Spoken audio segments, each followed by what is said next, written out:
Episode 7 of the Hook Podcast. Here we go. How's it going, KJ? How are you, buddy? Always good, man. Always good. Thank you. How are you? I'm good. I'm super excited about this one. Chris LaCorte on the podcast today. He's mostly known for, let's say, a little song, Sam Hunt, Breaking Up Was Easy in the 90s. Sam Hunt, Let It Down. He also is the guitar player for multi-platinum recording artist Dustin Lynch, along with the husband to Nashville Cheese Gal, who is super famous in the Nashville world for making cheese boards. And we're going to dig into so many things with Chris today. I'm super excited. I am also very thrilled to have him on because he is so unique to the podcast so far. We've had a lot of writers and singers and people who are pursuing these, solo careers. So it's good to have somebody who is kind of more behind the scenes, doing more production. He's an amazing, phenomenal guitar player. He's also a drummer, just super, super talented, well-rounded. And I'm really looking forward to digging into all of that with him. Me too. For everybody who checked out last week's episode, thank you so much. Jake Rose, so much fun. Make sure you head back and check out some of those older episodes after you finish this one. Jake Rose is a great one. All of them are great. After Midtown, Adam and Michael from After Midtown, Hunter Phelps, Carlton Anderson. Don't listen to episode 1. It's a little rough. That's kind of the joke around here, but make sure you head back and check those out. If you haven't subscribed on YouTube, that's a great way to support the podcast. And KJ will dive into this. Hill Rose Clothing, another awesome way to support the podcast. Yeah, we started Hill Rose, or I did a ways back, and we're going to start integrating it. You can, if we have the video, you can see I'm wearing a Hill Rose t-shirt. You'll start seeing more of that coming around. We're going to introduce that. We're going to come out with some new designs. So pay attention to that, and it helps support us. It helps us stay doing what we're doing. We do all this on our own. There is no one else. It's Braley and myself. So yeah, definitely check that out. Also just want to remind people, don't just follow us on YouTube. Make sure you ring that bell all the way through so that you get the updates as soon as we put them up. Also, one last thing I just want to note, go to Spotify, check out the Hook Podcast playlist. It is the best playlist on Spotify, period, hands down. We spend a lot of time and a lot of energy going through that playlist, putting out music that, number one, are artists that people that we've had on the podcast or going to have on the podcast, but also just songs that we think you ought to hear. So check it out. People don't notice, but I go super radio programmer in the playlist, and I specifically put things at the top that are in a certain order. And if you're real smart, if you listen, you can tell what artists we have coming up next. And next week, interesting, we've got a pretty big announcement, and I'm super excited. But we'll dive into that. I promise we'll dive into that. But for now, let's jump in. Episode 7, Chris LaCorte on the Hook Podcast. Boom. And this one's going to be a good one. We like to pull back the curtain here and talk to people who you may not know the name, but you know some of the stuff that they did. And this guy has a lot of things, not just as a session player, not just as Dustin Lynch's guitar player, but also as a producer, a songwriter, a father, a barbecue champion, and his wife is also Instagram famous. So welcome Chris LaCorte to the podcast. Thanks for having me, gentlemen. I do appreciate it. That's a funny intro right there. That might be my favorite right there, actually. We like to throw in all the aspects of things, man. And KJ is a big barbecue guy, so we're definitely going to have to get into that. Oh, definitely. Please. Nice. Let's roll it all the way back, man. Dallas, Texas. We were just talking before we hit record. 3 inches of ice shuts down the whole town and the whole city, everything. Let's roll back there and talk about your upbringing, man. Yeah, man. So grew up, 2 parents still together, 2 sisters. I'm actually a twin. So I have a twin sister, which is crazy. People are always like, what is that like? I'm like, I don't know. It's just like a sister, but man, I grew up there just always being blessed with musical instruments. My grandfather always played guitar, and he played in these little gospel groups, and they'd go play some local churches and like nursing homes and stuff like that. And much to my parents' demise, he made sure by the time I was 8, I had a full drum set, probably about 3 or 4 different guitars and mandolins. I had a whole PA system upstairs with like microphones and speakers. And it was just not a quiet house. And I'm sure my parents hated it. But my grandfather he just flooded me with instruments, and I'm so thankful for it. I probably seriously picked up the guitar in 5th grade, and had a music teacher at school that played guitar and kind of latched on to me and helped me out. And then from that, man, it was just, falling and just loving music, and chasing guitar with everything I could, and playing in my church a ton and the youth group and all that, man. Music was just a lot of my life growing up. Did it come easy to you? Yeah, I think I had this little like piano lesson thing that my dad had hooked up to this computer back when, computers were primordial. You couldn't really do much, but there was this cool little music teaching software that it taught you and it showed sheet music, but I kind of just latched on learning by ear even with that. And I won't say it was always easy. I remember like the first month of trying to play guitar being so frustrated that my fingers wouldn't do what I wanted them to do. But once overcoming that, I just kind of kept rolling with it. Yeah, That's absolutely. awesome. You and I come from kind of the same background of, growing up and playing in the youth group. And, we've both probably played those same songs 10 million times. I found a playlist on Spotify the other day that was called Youth Group Throwback, and I was jamming it in here. I was like, oh man, this gives me like nightmares of how many times I've played some of these songs. I mean, I'm not convinced that it's not the same 5 songs over and over again, just with new words. But I'm with you. I am 100% with you on that, and in the same 3 chords every time.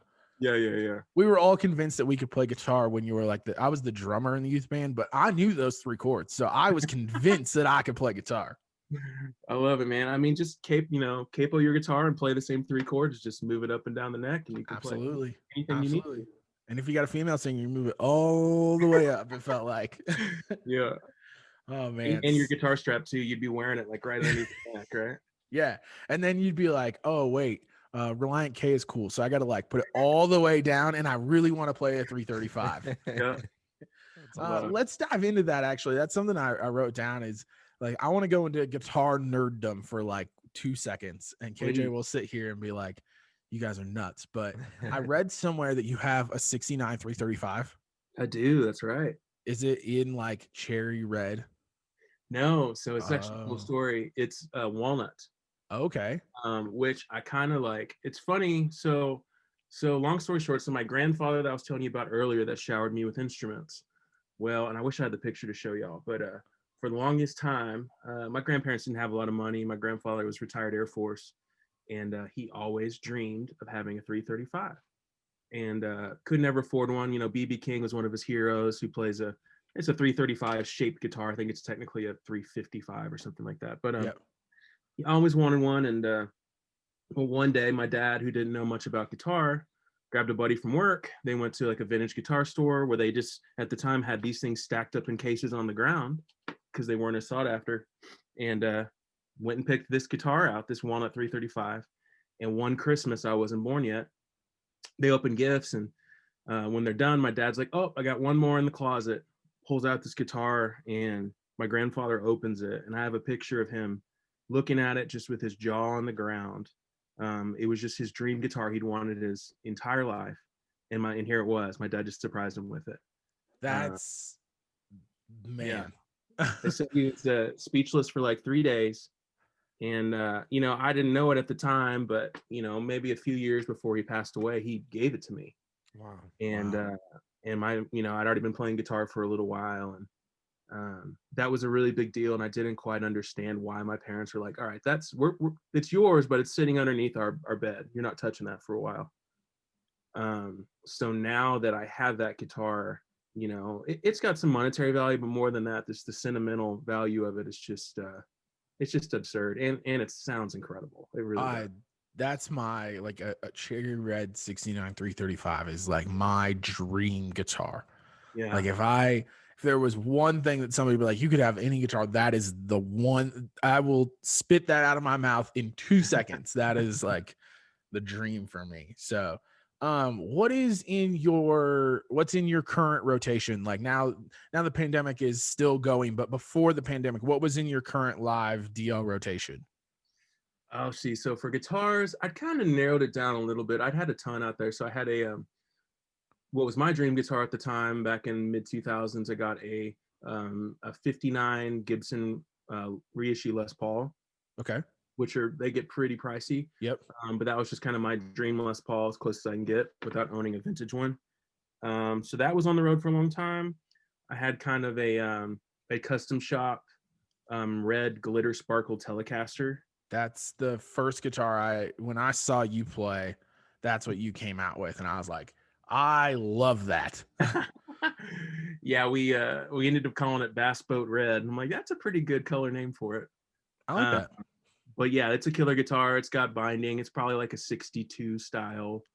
Long story short, I had a buddy that worked for Fender, and he had there's no serial number on it. These were two pieces he put together. And it's a magical guitar. And I paid nothing for it. That's awesome. That's so cool. I love it. I wish I knew more about guitars. I grew up around musicians, and I tried messing around with stuff when I was younger. I have an acoustic. I'm not very good. It's just not my thing. I like to listen to music though. I love music. But I honestly, one of my passions is barbecuing, and I saw on your Instagram that you like to barbecue. So the first question I have to ask you is, what is your base?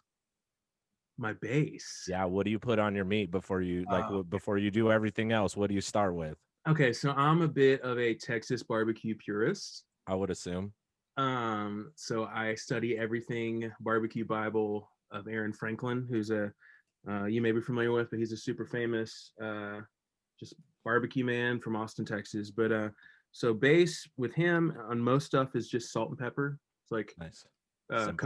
Coarse kosher salt, and they call it like 16 mesh pepper. It's like a certain coarseness. And then maybe I'll use some mustard to help it stick. That's what I was looking for. Yeah. That was going to be my judgment of your barbecue right off the bat. No, it's awesome, man. I love doing ribs. Those are I love doing barbecue ribs. I'm kind of because I'm in Colorado, I have a blend of different types of barbecue that I've been introduced to. I've done Kansas City barbecue, and more of the tomato based stuff, and then some Memphis barbecue. But I went out to Lubbock, Texas when I was a kid, and this old farmer that we went to his land, a friend of ours, it was his grandfather, and we went out to Texas and spent some time in Lubbock, and he took us to this out in the middle of nowhere. There was just this shack, and he took us out there, and we had brisket, and it was I can't even explain what I ate, because it blew my mind. Yeah, man. I mean, that's what kind of I love most about barbecues, when you have really, really good brisket that I think most of the population hasn't actually had before. When you have it, when it is so good, it is just a next level thing, and it's so rich you almost can't eat too much of it. But yeah, it's awesome. But yeah, I think I've got my brisket game down pretty good on nice. Using a big green egg in my backyard. I haven't gotten ribs there yet, but I'll get there. Maybe you can help me out a little bit. Yeah, we'll share some trades. How about that? I love it. Sounds right good. On. We talked about you being a dad, and your wife is very Instagram famous. Like, your wife's Instagram is legit, by the way. So shout out to your wife. Food. Before we get into the music, I have to say there's a video on your Instagram page of you coming home from being on the road, and your daughter is in the window, and she is like so stoked that you are home, and it just will melt your heart, man. Yeah, man. She's my little daughter Charlotte. She's about 3.5 right now, and she was probably 1.5, 2 at the time. And you can go check it out on my Instagram. It's back a couple years ago, but yeah, man, she's just screaming and hooting and hollering, seeing her daddy out the window, getting out of the car, and it is just the best feeling ever. And she still does that to an extent, There's just nothing better than I'm just convinced there's nothing better than a daughter's love for her dad. Yeah, that is the truth. I got 4, so I'm right there. Like, the love that you get from your daughter is, and if you end up having sons too at some point, I've got 3 of them in there. They're honorary, man. But yeah, there is something about that connection that it's hard to explain that. Yeah. Very cool. That's and awesome. it's humbling and empowering, and it's like, man, I'm a hero to this little girl, and it kind of reminds you to raise you up to a higher standard of like setting a standard for her. But yeah, it's super special. She's the best thing in the world. Absolutely. So now that we've nerded out for a little bit, let's jump into the music, man. We always like to get to know people before we go in, so people know you more than just the music. And you know, you're a really interesting guy, and we could go for another 20 minutes easily on just your personal life. But let's jump into the music. You played in youth group. Were you touring anything? Were you playing anything like outside of the church at that point? Or how did you get started into like that next step towards heading towards Nashville? Sure, it was funny. It's kind of a bunch of small goals that kept getting met, and then the goalposts kept changing, right? So I kind of quickly started to figure out that, like, man, maybe I can make a living doing this somehow. You know, I was playing around churches, and then I started getting hired to play at other churches in Dallas. And it's funny, in Dallas you can almost make a living being a church musician, which is bizarre. Yes. And I have a bunch of loaded feelings about all that retrospectively, but started playing at other churches, getting hired to do that. And then there were a couple of kind of local Christian worship leader artists, whatever you want to call them, that, you know, like there was one guy I was playing with named Jeff Johnson, who he'd hire me to go out and play at they had this big Bible study thing down at Texas A&M every Tuesday night, with like 8,000 kids, which was crazy. We'd go down there and play their basketball arena, which was like, man, this is kind of nuts. That was by far the biggest thing I'd ever done. But getting more and more opportunities to do those and travel around playing summer camps. But You then can make a living doing Christian summer camps too. you definitely can, yeah. I don't know if I recommend it, but, No. but you can do it. No, Neither do I. I'm super thankful for the role it played, uh, you know. And so during all this, I have also met a gentleman who I believe we talked about a little before we hopped on. His name is Chris August, who some of you guys might know. He'd be a good person to have on this podcast too. Now that we talk about him. Yeah, you would. I met him at my church when I was like 14 in 7th grade. He came, and he's just an amazing singer, amazing songwriter. And he started kind of leading worship in our little youth group, but also loved pop R&B music and had his own little project going on. And man, Chris was kind of the first guy to ever give me a shot in a recording studio, which really was just his house, you know, but he had a great little setup and started making all kinds of music together. And you know, got to start working with some legit producers in Dallas, on his music. And long story short, you know, over a few years, Chris ends up actually getting a pop record deal out in LA on a record label called Geffen Records and slash Interscope. His manager was actually Ashley and Jessica Simpson's dad, which is a really crazy connection. But anyways, we get to go out there to start recording his record when I'm like 17. We're actually in a studio. We're actually in Studio A at, God, what is the name of this record? The studio. It's called Westlake Studios. The studio we're in is where Thriller was recorded. Oh, so, wow. You know, the crazy thing is, across the hallway, Fred Durst is over there making a record. D'Angelo was there the next week making a record over. It was just like, as a 17-year-old kid being thrust into this was just insane. And I just knew I was in love with making music, with playing guitar, whatever that looked like. So Chris's deal ends up kind of not working out after a while. He ends up moving to Nashville to chase a Christian career. He'd already written a song that called Starry Night that actually went #1 on Christian radio. I've probably played that song 10,000 times. Yeah. I swear. 10,000 times. Was played so much. And so that song, he'd written it and we kind of recorded it in Dallas. He gets this deal off that song. Through that, it's Chris, me, and a couple of the other band guys that were doing all this. We get invited up to record Chris's album in Nashville. And we're working with a pretty well-known producer named Ed Cash, who's amazing dude. He's done tons of like Chris Tomlin records, a lot of big Christian records. But he brings us up and kind of takes a shot on us instead of using Nashville cats. You know, a lot of people just use the guys that are doing everyone's records, and you know, he was really, really happy with what we did. And so I developed a working relationship with Ed, doing guitar overdubs for him, actually from Dallas, while I was still working in living in Dallas at the time. And through that, I started getting to do some guitar work with a couple other producers at the time, a guy named David Garcia, who's now gone from Christian stuff to doing Carrie Underwood and Kip Moore, and now Dierks Bentley, another guy named Chris Stevens. So basically just got my foot in the door with all these Nashville producers working from Dallas. And I was like, man, I think it might be time for me to go up there and just take a shot on it.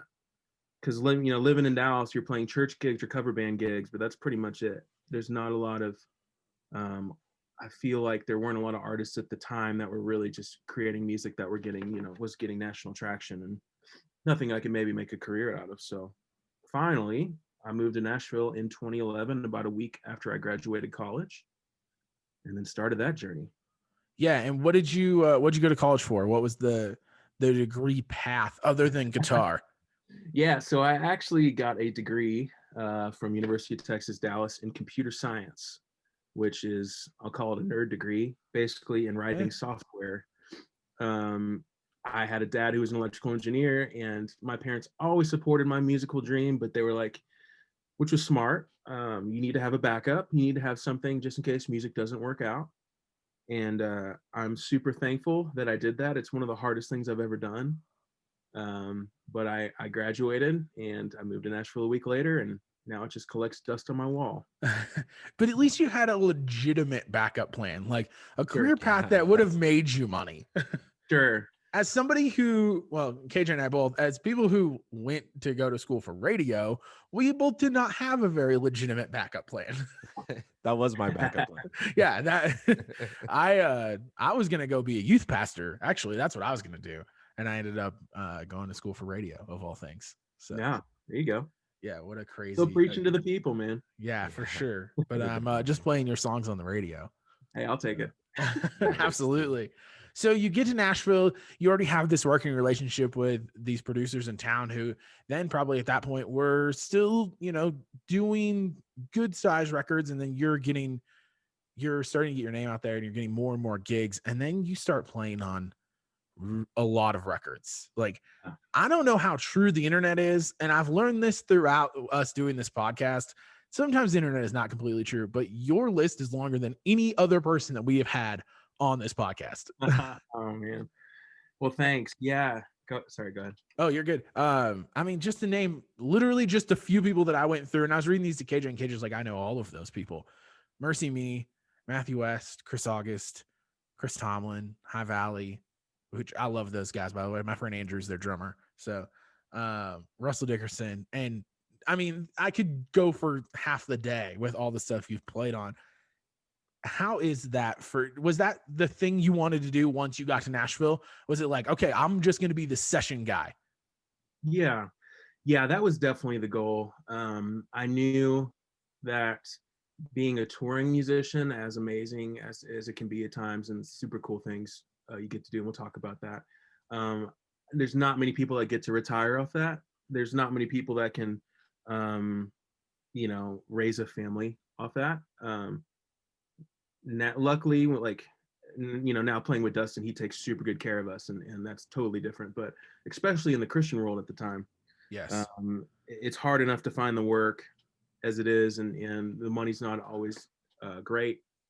So, there's something attractive to being able to stay home, recording on people's records, making good money. You get to make up your own music instead of playing someone else's parts every night on the road. I definitely wanted to do that, and that was the goal. Was pushing really hard. So yeah, and probably 2013 through 2015, 2016, I was playing on a bunch of Christian records and some country stuff, and it was really fun. During that time, how much were you involved in the writing process? I know you're playing in the studio as a studio musician, but were you involved in the writing process? Did they bring you into that room to write the guitar parts? Like what role did you play outside of just, the actual recording of the songs? Sure. Zero, Yeah. at least on paper. Most of that work, to be honest, was done from my house, or done from a little studio space I rented in Nashville. So none of it. I mean, basically, these producers would, send me an email or call me, hey, we got a song or two that we need, love for you to put guitars on.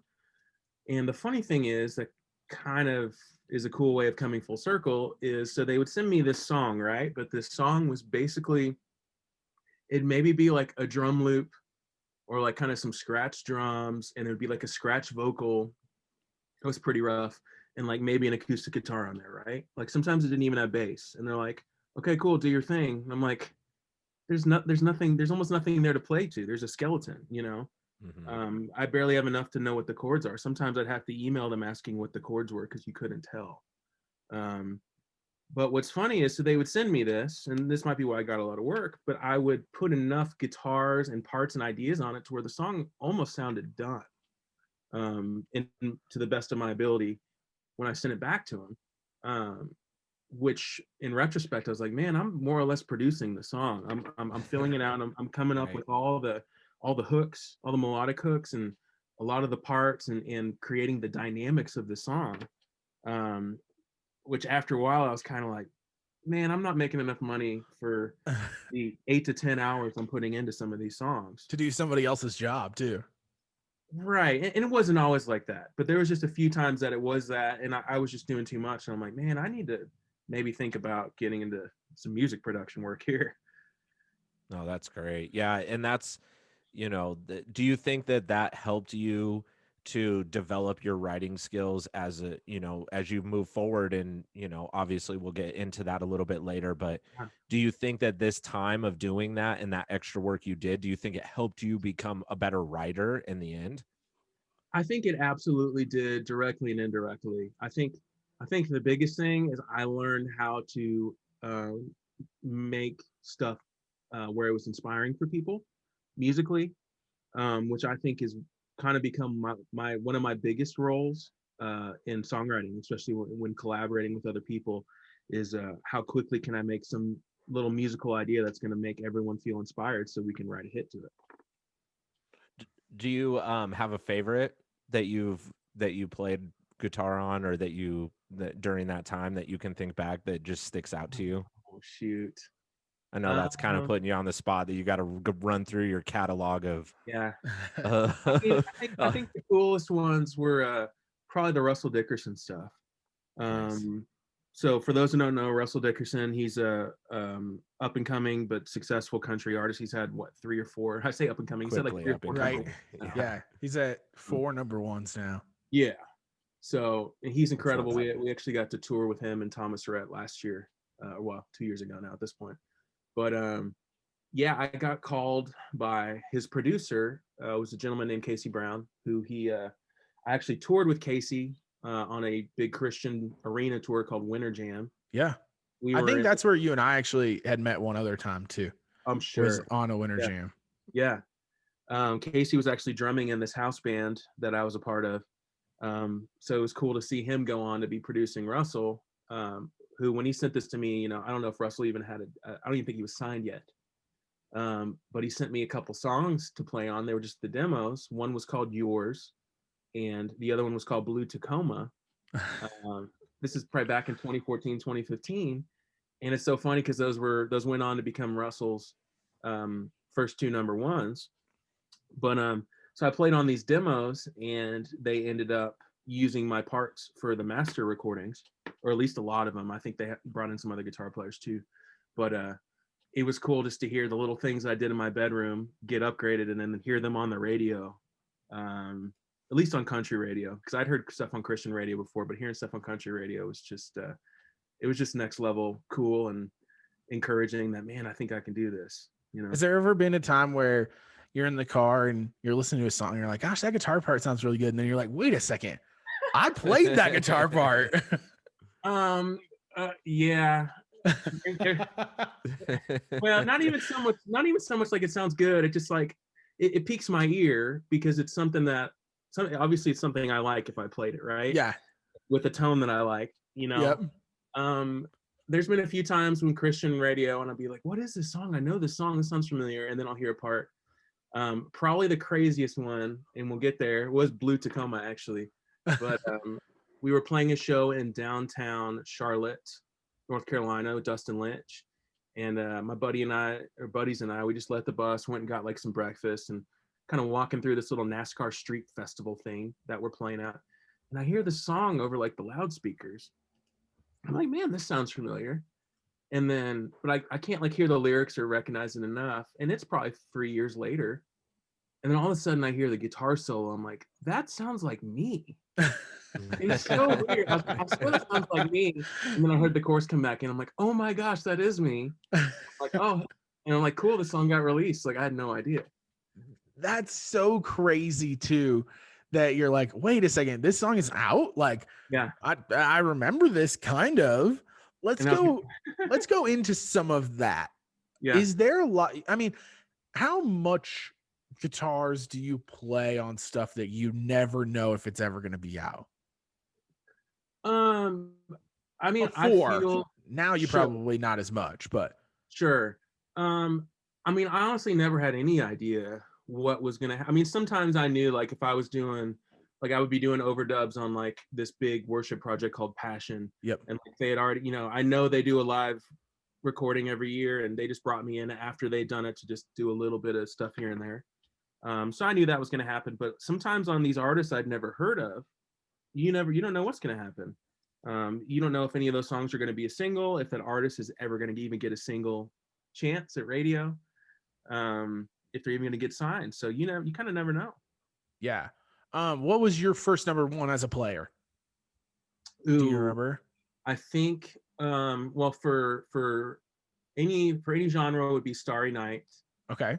On Christian music, but for country, yes, it was Yours with Russell.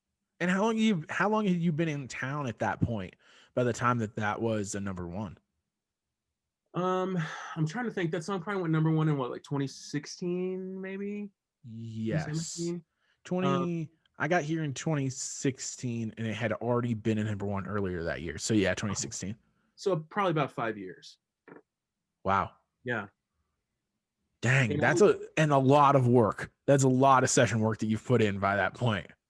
yeah, and I wasn't really even in. I mean, that was still one of the few country master session. Well, it wasn't even a master session; it was a demo at the time for an unsigned artist. So I just kind of got lucky on that one. Oh, So do you do a lot of session and producing work more, you know, outside of the pandemic? And obviously this last year, all everyone's been able to do is really just write and record, and there hasn't been much touring. But do you do a lot of session work now? You know, I've actually started turning down any and all session work that I get.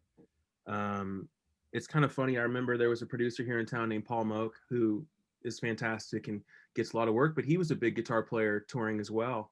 But he finally decided one day like he was going to go full speed as a producer, and started telling people like, I'm not a guitar player anymore, I'm a producer. And I thought that was so aggressive at first, but it's really not. I think that's a great way for him to be like, no, this is what I'm doing now. I'm not doing a, you know, $150 for, you know, or whatever it is. You know, he's taking all of his musical ideas and putting them towards making records. And I think I don't really have time to do overdubs for people anymore, just with kids and my crazy songwriting load and production load now anyways. But there's something about me reserving all of my musical hook ideas and creative energy towards, I mean, just being honest, things that are now assets that I have some ownership in, whether it's publishing or production points. It just makes way more sense now for me to put all my efforts behind that. Yeah. I can understand that. I Completely. do graphic design and web design and all this like crazy stuff, and over the last couple of years I've had to like hone it in on a couple, so I totally relate to that. As far as, you know, you start to realize where the value is and what you do and who you are. And so that's important that you're able to dissect that and say, hey, I'm more valuable in this space, you know, coming up, this is how I cut my teeth, this is what I did to get where I'm at. I could still do those things, but it's really important that I focus in these areas where I feel like that's where my future is going. So that's awesome that you're able to do that, because I think a lot of people just stack their plate and then they don't end up being really great where they wanted to. So that's Sure. cool, man. Yeah, it's all just balanced against time, which is like the biggest. Any extra time I have over these days is the biggest luxury. Having kids, have a wife that's just the boss business owner. Yes. You know, I'd rather spend any little bit of time I have advancing songwriting and production. You know. Yeah. And we're going to definitely dive into the Dustin Lynch stuff and the writing and producing. And you got a new pub deal and you're working on some awesome stuff that I love hearing on the radio. But I had a random question in here that I've written down. I saw that you played on Mandisa, the Overcomer record, which was a Grammy winner. There's so many weird rules when it comes to who gets a Grammy and who doesn't. Did you get a Grammy for that? No. So I think I'm trying to remember. She won 2 Grammys for that. So Yeah. she won an album. Yeah, best contemporary album and something else, the single or something. Yeah. No. So I think it's either the writers or the producer. Sometimes the mixing guy will get it, but I can get, and I haven't, but I can get what's called like a Grammy participation certificate thing. So if you walk into studios or whatever, you'll see like people that get a little plaque, has a golden Grammy on it, just saying that you participated in a Grammy award winning project. And it's like you pay them $50, you have to send them proof that you were involved. And I'm just like, man, whatever, you know. I don't care too much about accolades and all that stuff. So yeah, I was always curious about that because I know even when it comes down to like CMA voting, I always have to remember which one is, which one goes to the writers and producers, which one goes to the artists, because single and song are 2 different things, which is really goofy. So I thought I needed to ask that. So you're in town, you're doing session work, and you end up playing for Dustin Lynch. And this is where I think you and I met. Let's talk about going into that whole situation. How did you end up with DL? So I'd been in town. So I was in town touring in 2011. Did that Winter Jam tour, did a few other things, but probably through 2012, I also toured with a guy named Brandon Heath, who's amazing Christian artist. And but like Brandon. I was having to play with like 7 or 8 different Christian artists just to make ends meet, because no one worked enough, and the money maybe isn't as good over there as it is in some other genres, which I understand. And man, my work was kind of drying up, and I didn't have a ton of session work, and I was starting to worry a little bit.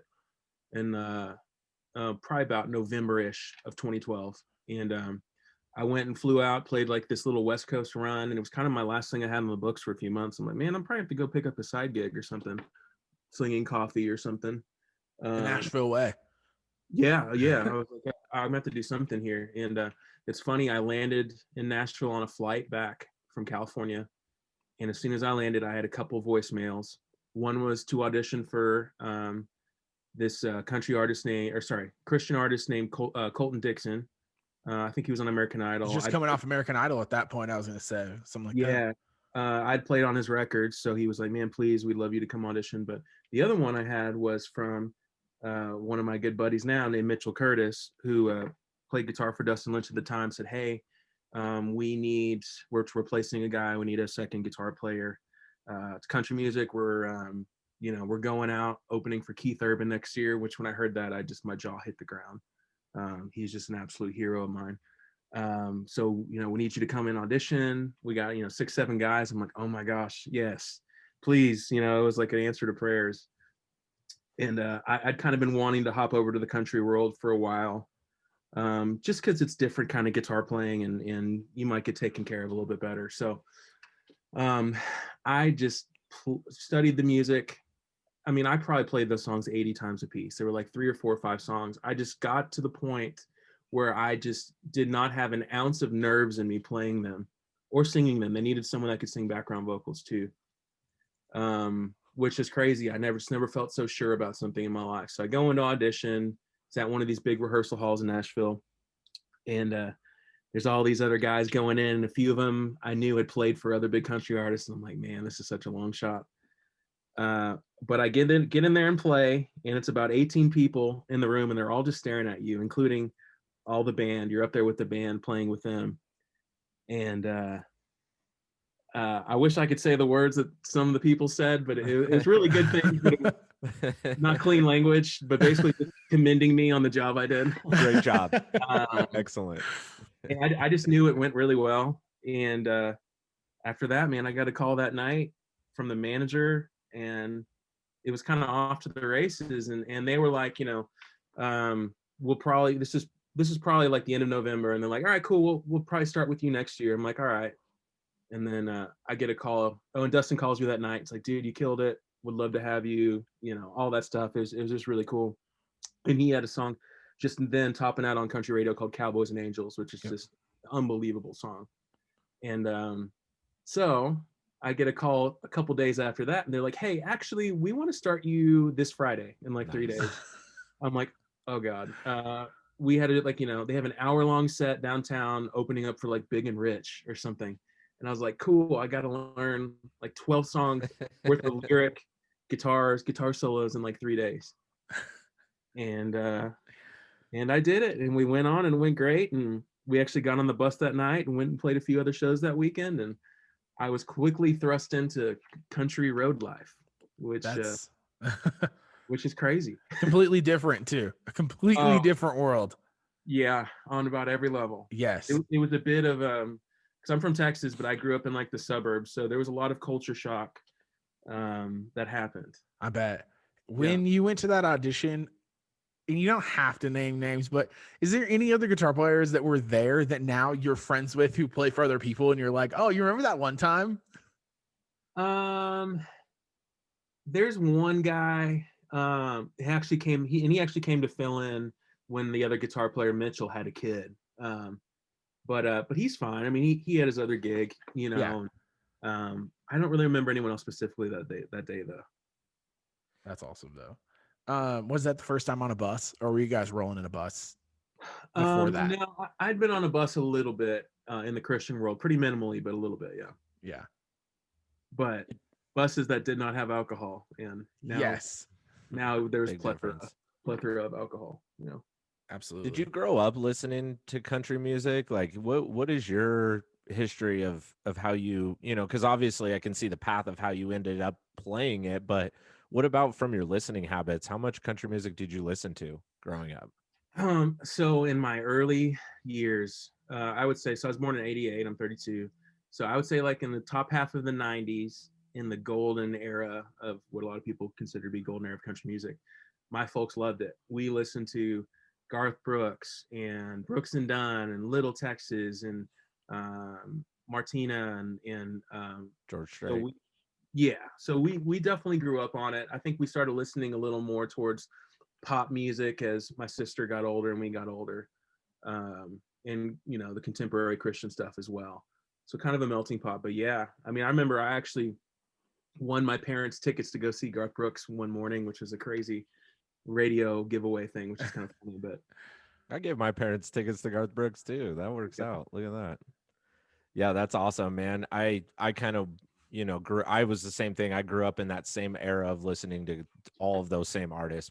That's what I grew up on. I faded away as I got a little older, teenager, you start getting into other stuff and, digging into that, but that's cool, man. Do you like playing, is that a genre that, I mean, now it's so eclectic. It's like, you could play pop country, you could play rock country, you could play rap country, you could play, there's so many different, spectrums of country music now. It's not like, back then it was kind of all the same, so it's probably interesting playing that now. It is. And when I first started with Dustin, his music was a little more classically inspired as far as classic country than it is now. There was a lot more steel guitar and a lot more kind of just twangy kind of Telecaster sounding. That chicken guitar. picking. Yeah, which was great because I had to like learn some pretty hard parts, and I already grew up loving like Brad Paisley's playing back in the day and had learned some of his stuff. So that was fun. But now it's kind of come into a more modern kind of progressive sound. So I got to kind of take that journey with Dustin and his music, which was really fun. For sure. And you started with Dustin, like you said, right in towards the end of Cowboys and Angels. And then you guys go into that second record where, you hit Hell of a Night and Where It's At. And then Dustin explodes. Yeah. I mean, you guys were, and still are, one of the top touring acts out there. What was that whole like rise like? Because I've seen you guys, just in perspective, I saw you guys right about that time. It's like 2014-ish. And then in a small like venue that holds 1,000 people. And then I've seen you guys play, an arena. So that whole rise, what was that whole thing like? Well, it's not as linear as you would think. Not necessarily because of Dustin's career, but like because you're out opening with people. So Yeah. My first gigs with Dustin, we're playing like honky tonks, like little small clubs, smoky clubs, and all that. And but then and that's in 2012. But then into 2013, we're still doing that on our own shows, but we're also going out in between those opening for Keith Urban, and there we're playing sold out arenas. And we're playing the Hollywood Bowl in LA, and we're going to play Madison Square Garden in New York City, and then the next day you're playing a little podunk hole in the wall in Ohio, Yeah. So it's kind of crazy, but overall the whole ride is it's just been nuts, especially when you see, you have fans that are driving really far to come to a bunch of shows, and you see like your actual, they call it hard ticket sales, but when you're the headliner and see the crowd that you're bringing and seeing that build and seeing people sing more and more of every song every night, and even the album cuts, that are on the radio, it's just been really, really cool to see how, I call it my band family, but how everyone's lives have changed throughout all that. My fiance was watching something the other day, and the related video was the night that Dustin was invited to be a member of the Grand Ole Opry. Yeah. First of all, let's talk about that. And then is there another memory within your band family that you guys think about, or you think back and go, that was really, really cool? Sure. There's so many of those, and all for different reasons. But the Opry, Dustin's been, that's just getting to play the Opry period has just been a dream for him. So the day that he finally got inducted, everyone in the band knew it was coming. I was going to ask that. Did you guys all know? Dustin didn't, though. Yeah. They purposely tried to keep it a surprise for him. So we knew it was coming. We knew we're playing 3 songs or 5 songs. After the 3rd song, we knew Reba McEntire was going to walk out, which is just mind blowing. Or actually, sorry, Reba came out later. It was it wasn't Travis Tritt. I can't remember. Was it Trace? Is that who it was? Trace. Yeah, Trace. Yeah. Who's just a monstrous man. He's probably like 6'7" or something. But yeah, he walks out, and Dustin's like, "Well, what is this about?" And he said, the next song you play will be the first one as a member of the Opry. And it was just, you could just tell, I've never seen him just so beside himself. Amazing. Such a cool night. And my parents happened to be in town that night and were there. So it's really special. That's awesome. Is there one of those venues that you've played? You mentioned Madison Square Garden, Hollywood Bowl, and I don't know if you've played Red Rocks yet, but is there one of those that sits out and you go, "Yep, that was the venue where I look back and say that was really awesome"? Man, there's so many for so many different reasons. Thinking back, like probably the craziest crowd that I've ever played for was in Montreal. Actually, I've never heard a crowd so loud ever. Wow. In an arena up there, that was insane. I think probably the most memorable show is we were out in 2014 and 2015 opening for Luke Bryan, and he did a bunch of NFL stadiums that year. And one, I guess in the summer, we ended up doing 2 nights back to back at Gillette Stadium in up near Boston, Foxborough. Yeah. And just the fact that he can, sell out one night and near sell out the next night, playing an NFL stadium 2 nights in a row to like 125,000 people. That was just kind of an absurd moment. And remember, I was like, man, this may not ever happen again, and I'm cool with that. Like, this is insane. It was just mind blowing. But then like you got the super historic like Madison Square Garden. We've done that a few times, and just knowing like just the amazing concerts that I grew up watching that have been filmed there, from Springsteen to, Eric Clapton, to just so many just amazing things there. Man, there's just so many. I can go on forever and ever. That's so cool, man. There's so many. We're lucky we have Red Rocks here, which I've seen some unbelievable shows, and you can just feel the difference, in some of those big shows that the crowd's into it. Brayley and I got to see Garth Brooks at Mile High Stadium this last one, and he talked about it after, about the crowd, and I've never been to a show like that where so I can't imagine being on the opposite end where you're feeling that energy on stage from those insane crowds, and it probably, it's probably in a lot of ways addicting.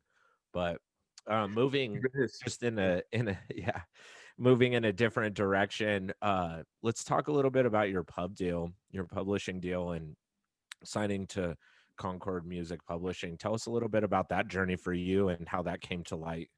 Sure. So I'm out on the road with Dustin 2013, 2014, and we're grinding out 150, 200 shows a year, just going super hard at it. And Dustin, he's also a great songwriter, started having some songwriters come out on the road on these little trips with us, and they would just write during the day, and we'd go play a show at night, and it was kind of a fun hang. And I got to start kind of watching what they were doing a little bit. And there was one guy who was designated, of the three songwriters, they were calling him the track guy, which is kind of slang. Some people hate the word. It is what it is. But this person would literally be creating a demo while they're writing the song. So they're basically putting together a little drum beat. They might be adding some guitars. Eventually they would kind of record the vocal once they had finished writing the melody and the lyric.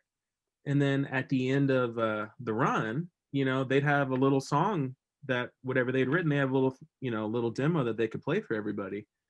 And it was funny to watch because, you'd see how hyped up all these, songwriters would get. And man, some of these, track guy / writer producers, they call them now. Sometimes the stuff that they would create, I would just be blown away. I'm like, man, you did that out here on a bus, no sleep, probably hungover most of the days. And you made something that sounds kind of like a record, and it sounds like a hit. Y'all got an amazing idea, vocal, lyric, melody. And I was blown away that this even existed. And I'm like, this person is getting 33% ownership and royalties on this song if it does something. And that was cool. And then there were some other times, and I'm not going to name names, but there were other times where I would hear what some other of these track guy writer producers would do. And I was just kind of just like, man, I think I might be able to beat that, because I'm in this point of feeling like I'm doing too much guitar work on just, recording guitars for these people. I feel like I'm producing their songs, coming up with all the hooks. And I'm like, man, I could, if I just did what I was doing on those already, figure out how to do some drum and little bass work, and how to record a vocal properly. I'm like, man, I could be doing what this guy's doing, maybe even better. So it kind of just inspired me to start doing that. And not just because I wanted to, but also because of the financial security it could bring for me and my family and all that down the road.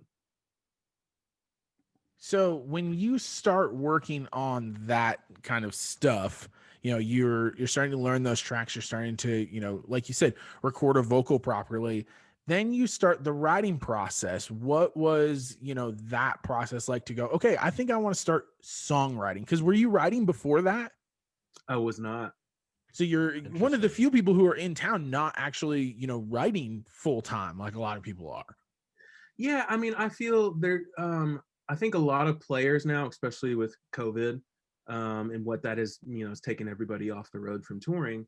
I think a lot more players are becoming aware that, hey, maybe I can have some role in this songwriting thing. Maybe I need to mess around with this. But it was pretty uncommon for players on the road to also be songwriting seriously, from my perspective, especially back then. So sorry, remind me your question. I lost my train of thought. Oh no. What was your first step towards like actually doing the songwriting process? So it actually came out of a guitar overdub thing. So I have a buddy of mine from Dallas, who had I won't go through the whole story of how we met and everything, but his name's Campbell, and he had actually was messing around with a little country project of his. He used to actually have a pop deal out on Geffen as well, with Chris August back in the day. That's how I met them. But he had sent me some country songs to put some guitars on, and me being in the country, he sent me this stuff. I'm like, man, this stuff is cool. It just does not sound very country radio to me. So I just kind of took the liberties. I took a bunch of little tips that these track guys on the road were giving me, and little samples, like little drum sounds and stuff, and kind of just produced his song for him without him asking, which was pretty bold. And That's awesome. Some people that might actually make very unhappy. Yeah. But I did, and he loved it, and he was like, dude, we should do more of this. And I'm like, whoa, did I just produce / somewhat write a song? And then so we did. So I started kind of making these little just song ideas, like they have a beat and some guitars and a melody, no lyrics or anything. And I'd send it to him, and he was still living in Dallas at the time. And he would just top line or write some lyrics and a melody and idea on top of it. And we started doing this. And I remember playing one for my wife, and I was like, hey babe, I think I wrote a song. And she's like, okay, whatever. She's like skeptical. She's like, oh no, this is probably bad. And she heard it. She's like, whoa, this is like really good. Which she's like the hardest one to please with my music, which is amazing to have, because that's when I know something's really good. Yeah. Is if he really loves it. And so me and Campbell started making these songs, and we ended up messing around with this little idea called Cannonball, which is I made this little beat, sent to him, he top lined on it, and he ended up playing it for this big producer friend of his in Sweden. And his friend was like, whoa, this is amazing. His name's Per Astrom. He's like one of my mentors now. He was like, this is so cool. I'd love to hop in on this with y'all and take it to the next level. And he did. And the work he did is amazing. Well, I remember one night we're on the road. We're all hanging out. We're on the Florida Georgia Line tour. And they have a publishing company called Tree Vibes. Yep. And they have their very own bus out there on the road for Tree Vibes Publishing, where they'll have a bunch of writers come out and they'll live on right. We just had Hunter Phelps on, and he was telling us about being on the Tree Vibes bus. Yeah, I'm actually producing some songs for Hunter right now. He's a great friend. But so we're out there on Tree Vibes, which is like a whole nother. I mean, that's a whole community and story. It's really cool. But so it's like the end of a weekend, and there's probably like 15 writers on there because there's so many people there. Dustin's on there, the Florida Georgia Line boys are on there, and everyone's just kind of passing around the iPhone cable, plugging into the speakers and playing the demos of the songs that they wrote that weekend. And then eventually, so everyone's just jamming out, and then people start playing other songs that they love that they've written a while ago, whatever. And my buddy David Garcia, who's a producer friend I told you about a little earlier, he's like, dude, play him your song, play him Cannonball. I'm like, nah, man, I don't know. I feel weird. I'm not a songwriter. He's like, no, just do it. I'm like, all right.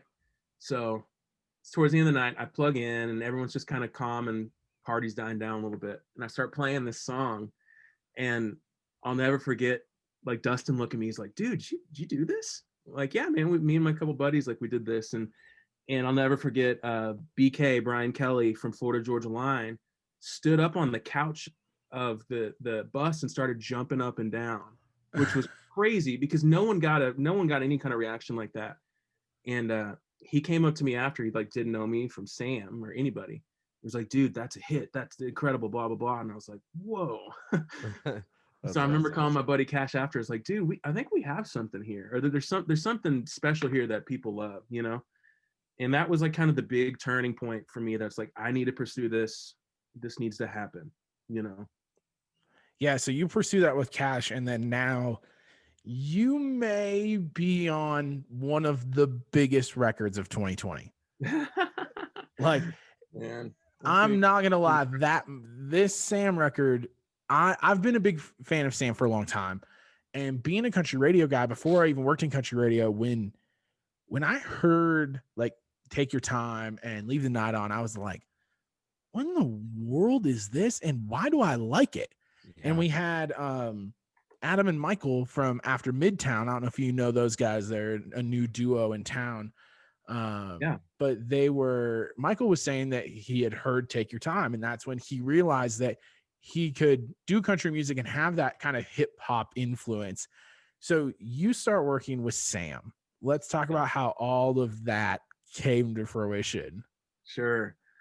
It's funny, back in the Cash Campbell days, we would just talk about how much we idolized Sam Hunt and Zach Corral, his producer, and just how they just totally created something so new and so different, and honestly pretty aggressive for where country music was at. Absolutely. And the fact that it's kind of come full circle that I'm working with them both on the regular now. I actually share a studio space with Sam Hunt. It's just kind of crazy. I still have to pinch myself, Yeah. So I was once again doing some guitar overdub work for Zach Crowell. I had met him, Sam's producer. He's also Dustin Lynch's producer now. Zach also wrote a couple of Dustin's hits back in the day, like Where It's At, and another one called Hell of a Night, and a few others since then. But Zach was coming out on the road. He was one of these track guys writing with Dustin. That was just blowing my mind with what he was doing, and knew he was working with Sam Hunt as well, which is cool. And he helped me out a lot, and started doing a little bit of guitar overdub work for him on just the demos and stuff he was producing. And he just really took a liking to like what I was doing for him guitar work wise. And I finally, once I kind of was doing this Cash Campbell stuff, I kind of started sliding some of my own demos and stuff in his inbox. It's like, hey man, what do you think? What do you think of this? And I was super green at the time and still am, but he was like, man, there's like some cool stuff here. Like, here's what I would do with it, and blah blah blah. And so fast forward to writing with Cash Campbell, getting some other rights with some other people, start meeting with publishing companies, getting some trying to get a deal done. And I'm about to sign a deal, and I get a call from Zach Crowell, and he's like, hey man, really just been thinking about like a way we can like work together, and wanted to see where you were on your deal, because I actually wanted to like maybe sign you and bring you in over with this company called Tape Room, which is a publishing company run by Ashley Gorley, who's like, that's where Hunter is, right? Yeah. Ashley's like probably the most winningest songwriter maybe ever. He's got maybe almost 50 number ones now. 50. I think he just hit number 50 like not long ago. Not saving any for anybody else. Nope. He's incredible. But I was like, man, I already got this other partnership. But Zach's like, well, I want to come over there then if there's a way I can be a part of it. And I'm like, yes, please. Are you kidding me? And not long after that, Zach's like, hey man, I want to bring you in to write with Sam. And I remember I was over in the UK at the time, and I got a voicemail and heard that, and I was like, you've got to be kidding me. Like, I was just losing my mind, mostly nervous and just like, oh, can I do this? But Zach brought me in, and they both came over to my little studio room space, and I had a bunch of little track ideas, little beats and stuff going. And Sam's just like the most chill, most down to earth, cool. I didn't know what to expect. I didn't know if I was just gonna have someone that, just looked at their phone all day and didn't, like, who's this new kid that I'm wasting my time with or whatever. But he wasn't that at all. And played a bunch of ideas, and Sam would just kind of get on the mic and like freestyle some melodies and stuff. And we got like 3 things started, and it was cool. I thought it was like going fine. And then Zach was like, hey man, I want you to play me your worst tracks, your worst beats. And I'm like, you've got to be kidding me. You've got to be kidding me. So I start playing through like literally the bottom of my pile of ideas. And Zach's like, oh, that's cool, blah, blah, blah. And then I'm like playing, I'm like super quiet, where they almost can't hear him. And I play another one, and they both like stop me. They're like, whoa, whoa, whoa, whoa, what was that? What was that? And I back it up, and it's something I don't think is good. They both love it. Sam writes this amazing idea on it. We kind of get this thing started.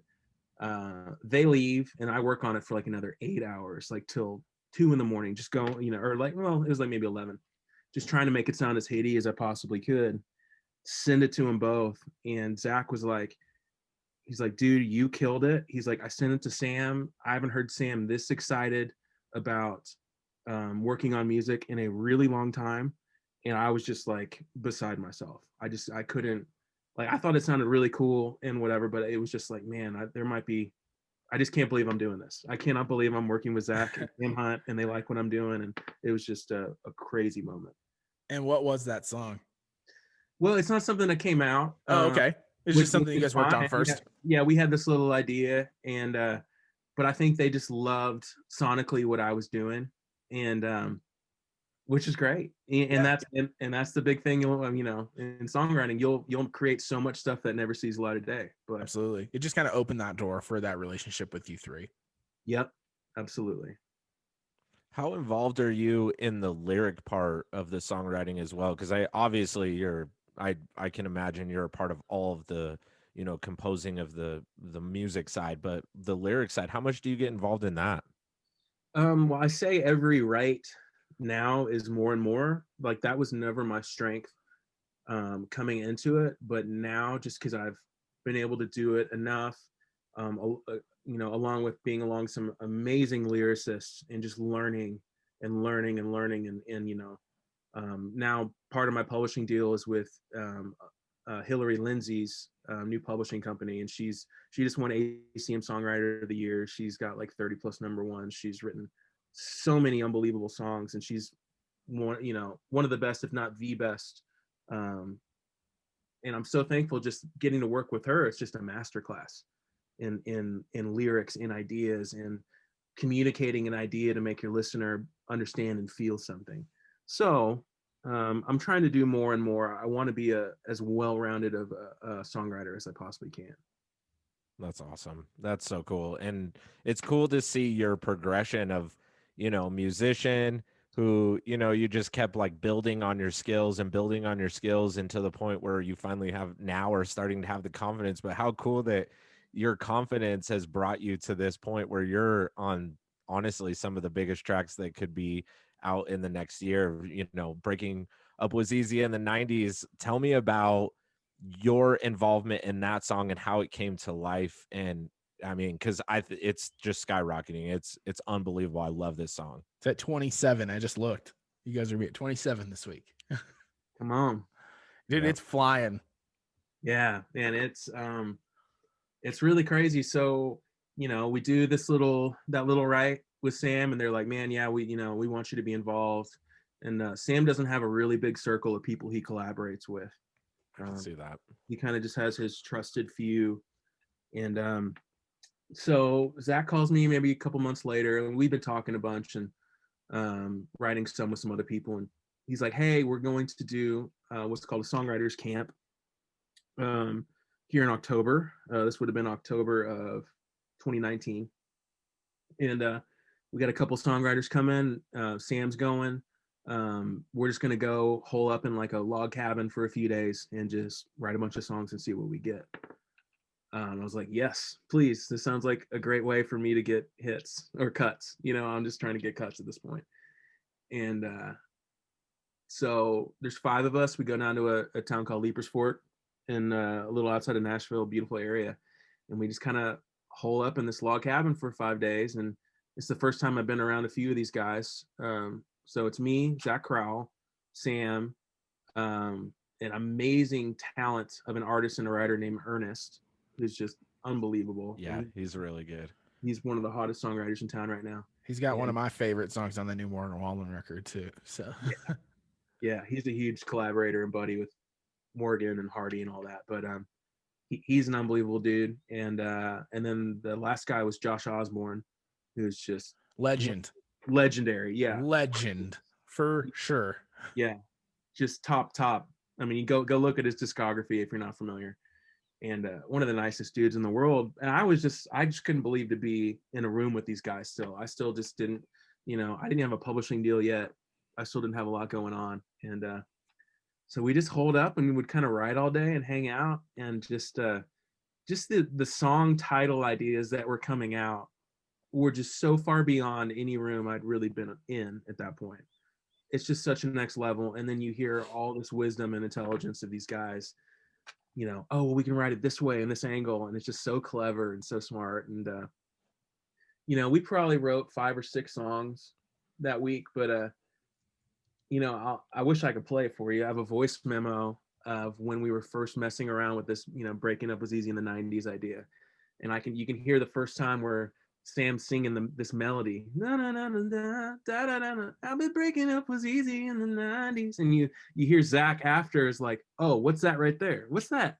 Like and this is part of Zach's genius, is he's just the best at finding the best parts and being like, oh, what's that?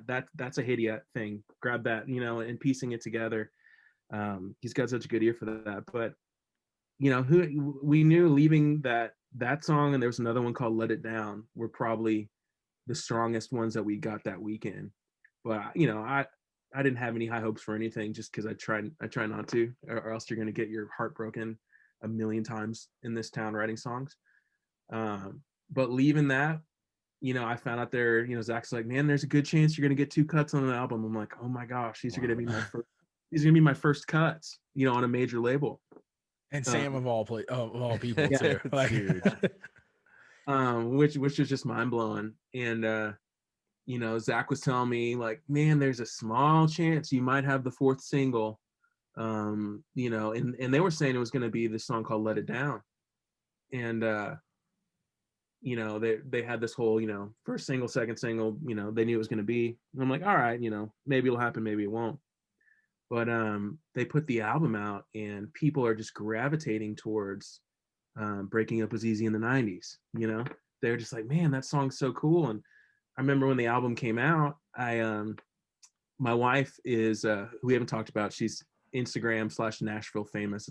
For building cheese boards. It's a crazy thing. And they look so good. Yeah, amazing. She started a business last year or 2 years ago called Cheese Gal here in Nashville, and it's just blown up. But she makes boards for all these celebrities. Like, she makes one for Tim McGraw like once or twice a week. And anyways, she got to be friends with a girl named Abby Smyers, who's married to Dan Smyers of Dan and Shay. Yep. And Abby texted my wife Courtney a video the morning that the Sam album came out. And it's a video of Dan Smyers just sitting in his kitchen across from like a little Bluetooth boombox, just staring it down. And she said that Dan has been listening to Breaking Up Is Easy on the 90s for like an hour straight, just like staring at it, and can't like it's just blown away by how good that song is. And when that happened, and like, I think Dan's a genius on every level. I was like, oh man, there might be something here. There might be something to this one. And I would kind of like send texts every now and then to Zach, just like, hey man, just so you know, I'm not biased, but people are really loving the song. Maybe y'all should think about putting it out. So when it kind of came around, 90s wasn't really the plan to be a single internally. It wasn't necessarily Sam's pick or Zach's pick. They had another song in mind, but the label and all of the metrics from streaming and all of the data and all their friends were like, you've got to put this one out next. You have to. And thankfully for me, I got my first single on country radio. What was that ad day like? I remember the day that you had posted the picture of, like, and for people who don't know anything about country radio, and this is something that maybe you and I will be the only people who give 2 craps about, but there's a thing called ad day, and everybody has an ad day set for their next single. And the next day, most labels will put out a graphic that shows, like, thank you to country radio, most added song of the week. And it has every radio station call letters on the screen of who added it. What was that day like when you got that and you're like, Well, I remember getting a bunch of texts from friends in radio, and everyone was like 63 ads, or it was like 64, which I remember like being out on the road and just around radio people, knowing that was a pretty big day. It's a good number. To have that many numbers. And I think we were only slightly beat out by Luke Combs that day, who got like 67. And I'm like, well, if he's about the biggest thing on country radio right now, as far as how fast he can get songs up the charts, then I'll take second place slightly. But that was really cool, and it climbed from the 60s to like low 40s in like 2 weeks or something like that. And like I said, it's at 27 now, and I'm a radio nerd, being a radio guy, and I always root for people I know too. So the 2 songs that I'm absolutely rooting for right now is your guys's at 27, and then I'm also rooting for the new Gabby Barrett because I know Emily Landis because Johnny McGuire is one of my really good friends. And so I'm like, yes, I could have people that I know with number ones, like very close to each other. Let's go. Come on. So what are you going to do if you guys ring the bell? What's the plan, man? Are you going to drive by your billboard on the side of somewhere on Music Row? That I haven't even thought about that. Yeah, that would be cool. I haven't really thought about it too much. I've kind of tried to get away from getting my hopes up. Yeah. I remember back in 2018 or something, a song I wrote actually with Cash Campbell was sent to Jason Aldean, and he put it on hold. And I remember thinking the song, oh, this song's a hit, blah blah blah. And I remember how heartbroken I was when I found out that he wasn't gonna use the song. And I just promised myself that I would never let my hopes get up that much anymore, just so I wouldn't have to feel that heartbreak. So now I'm just always cautiously optimistic. Yeah, and that's try smart. not to plan or try not to think. Yeah, don't set unrealistic, or maybe not unrealistic, but don't set yourself up for failure. I like that. That's a good mentality. It's just all out of your control anyways. All you can do is write the best song possible, and once it's sent out, once it's left your hard drive, it's in the hands of God and the people and whatever. Exactly. So, yeah. Shoot, man, you're on your way. I'm excited to see what you do. This is like your first major cuts that you're getting, and it's unbelievable, man. I'm excited and I root for you. You're a good dude. So thanks, very man. cool, man. Thank you. Yeah, there's lots of stuff in the works, lots of stuff getting cut and with a bunch of different artists, and it's just, it all takes such a long time for it to come out and come to fruition, but I'm definitely excited about it. Yeah, as somebody who's I watch the charts very, very hard. Like that's just the radio nerd in me. He's always updating me. I'm not gonna jinx it, but man, the response, I'm not gonna lie, the response is real good. People love the song. Cool. Like it's good. When I heard it for the first time, I was like, huh, what a great concept. Like there was a couple of songs at the first part of the record that I was like, oh, I really dig this. I really dig Young Once, and I'm a big Sam guy in general. And then I heard that and I was like, that's like perfect. Like, what a great idea. It was something that I've never even thought about, And I always love the spoken word stuff he does too. So yeah, I just think he does it in such a great way. And he's like brought that back to country music because you can go all the way back to Hank Williams to get some of the spoken word stuff, so it's cool that he's been able to incorporate that in a way that it's not always hip hop either. It's just super cool. That song has a great vibe to it for me. I love it. And it's so funny because people that are maybe ignorant of it, they used to give Sam a lot of flack for the spoken word stuff, especially on his first album. It's like, man, go listen to George Strait, go listen to Conway Twitty. It is all over that stuff. It's everywhere. Yeah, it's not new. And I actually love Hank Williams Sr. I will put on any of his records and listen because I think there's something about him. His voice is just unreal, and he did a lot of spoken word in his music. So anyone who doesn't know history can go check that out. Yeah, absolutely. Man, well, thank you so much for jumping on with us. I mean, we could chat all dang day at this point. Absolutely, hours. So for 2021, hopefully some shows are going to be back on the road with Dustin. Is that the plan, or producing, or what's the plan next year or for this year? I think a little bit of all the above.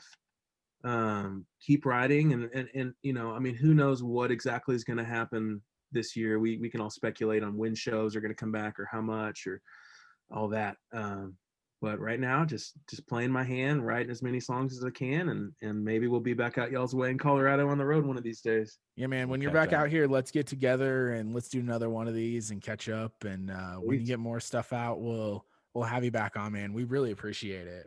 Gentlemen, this has been awesome. Man. Thank you so much. Absolutely. Thanks again, man. If people are looking for stuff that you're working on, where they find you? So I would say follow me for stuff coming out on my Instagram. We'll be releasing some stuff on Hunter Phelps, who y'all had last week. 2 weeks ago. Yep. We had Hunter and then Jake and then you. So it's like this weird friend group of you guys. Nice. I love it. I'll be releasing some stuff on him. There's a couple other major label artists in town that I'm starting to produce some things on, and we'll talk about that. And man, I got some really cool cuts in the works, some cool collaborations with some non-country artists I can't quite talk about, but next time it'll be pretty cool.